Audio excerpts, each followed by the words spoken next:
Assalatu wassalamu alaik ya imam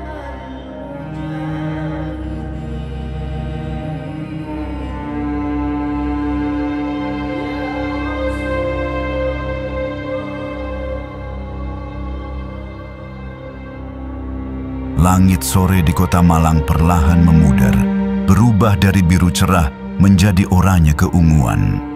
Matahari mulai condong ke barat, menyisakan cahaya lembut yang menyusup di antara pepohonan dan bangunan-bangunan tua.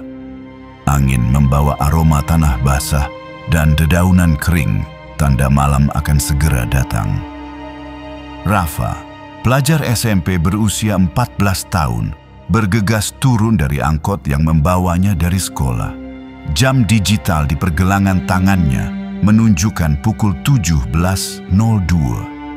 Dia menarik napas cepat dan menyusuri trotoar dengan langkah tergesa. Astaga, 1 jam lagi azan maghrib, gumamnya. Sejak kecil kedua orang tuanya selalu memperingatkan, jangan pernah sampai rumah setelah maghrib, Rafa, apapun alasannya. Awalnya Rafa mengira itu hanya mitos kuno yang dibuat orang tua supaya anak cepat pulang. Tapi setelah kejadian sore itu, pandangannya berubah selamanya. Hari itu, Rafa pulang lebih lambat dari biasanya karena ada rapat mendadak untuk lomba seni antar sekolah. Meski dia berusaha menolak, kehadiran diwajibkan.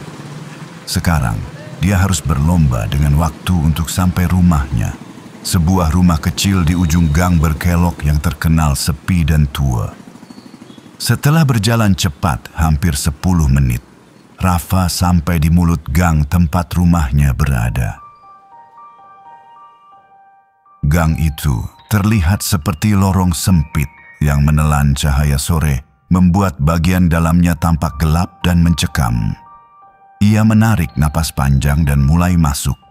Tepat saat kaki kirinya menginjak gang itu, udara berubah. Angin berhenti bertiup. Suara burung menghilang. Bahkan deru lalu lintas dari jalan raya terasa seperti dijauhkan. Rafa langsung merasakan sesuatu yang aneh. Bulu kuduknya berdiri, kulit tangannya terasa dingin meski tubuhnya berkeringat. Langkahnya melambat.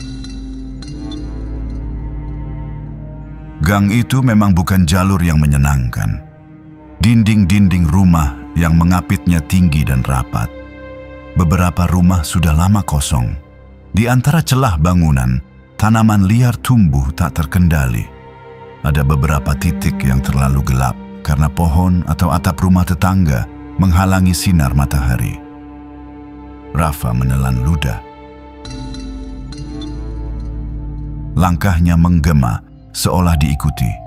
Ia berhenti sejenak, mencoba memastikan bahwa itu hanya gema.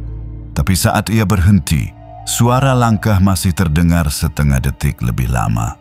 Ia menoleh, kosong.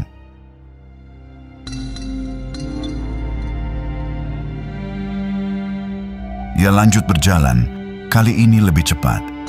Tapi sensasi itu tak hilang. Lehernya terasa berat, seperti ada mata yang menatapnya dari balik dinding atau jendela rumah kosong.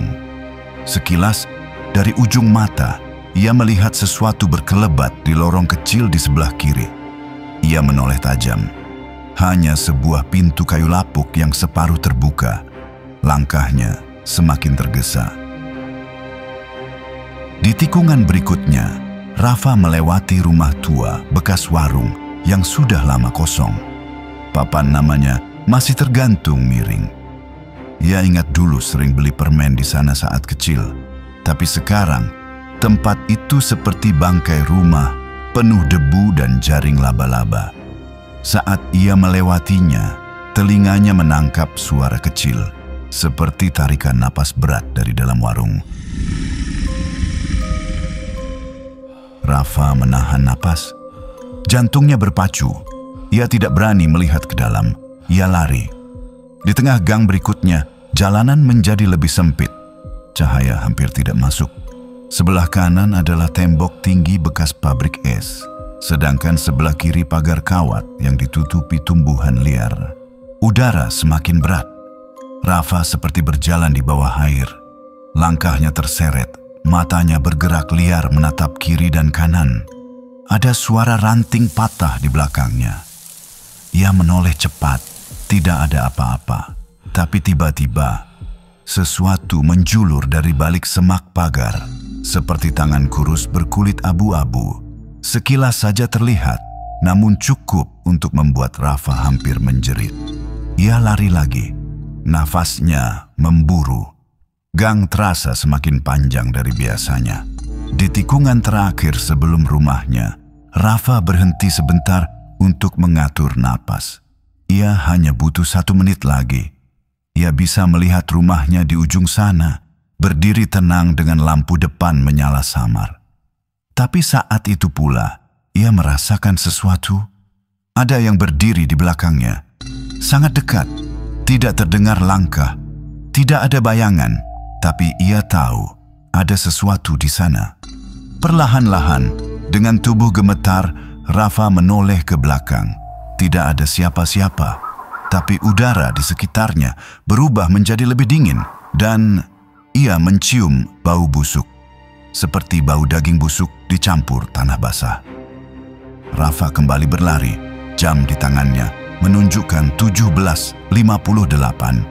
Ia sampai di depan rumah. Tangannya gemetar saat mencari kunci di saku celana. Keringatnya menetes deras. Ia mengintip ke belakang sebentar dan untungnya tidak ada apapun. Tapi begitu kunci berada di tangannya, ia melihat sesuatu berdiri di depan pagar tetangga. Makhluk itu tinggi, hampir 2 meter. Tubuhnya kurus seperti ranting kering. Kulitnya gelap dan retak-retak. Wajahnya tak sepenuhnya berbentuk manusia. Mata membesar putih tanpa kelopak. Mulut terbelah lebar hingga ke telinga dan lidah panjang menjulur keluar. Makhluk itu hanya berdiri menatap Rafa sambil mengeluarkan suara.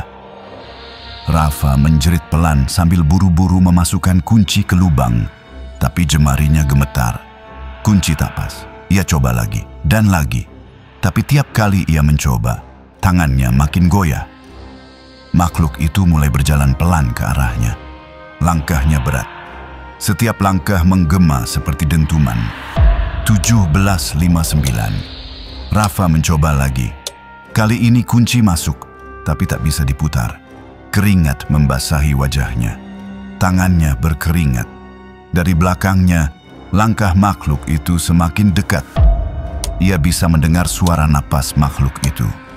Kasar, kotor, basah. Akhirnya kunci berputar. Rafa mendorong pintu masuk ke dalam, tapi saat hendak menutup pintu, makhluk itu sudah di depan pintu. Tangan kirinya, panjang dan bercakar, menahan pintu dari luar. Matanya menatap Rafa penuh amarah. Mulutnya terbuka lebih lebar, menunjukkan gigi yang patah-patah. Lidahnya menjulur, meneteskan cairan hitam ke lantai. Rafa berteriak dan mendorong pintu sekuat tenaga, tapi tangan makhluk itu kuat. Saat itu, dari kejauhan, suara azan maghrib mulai terdengar. Allahu Akbar, Allahu Akbar. Allahu Akbar.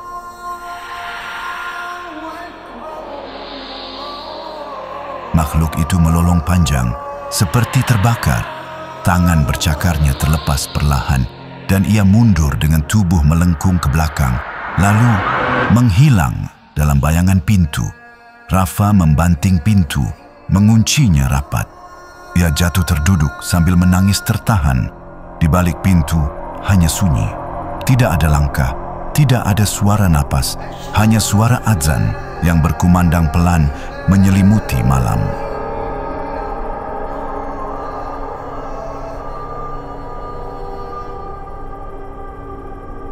Malam itu, Rafa demam.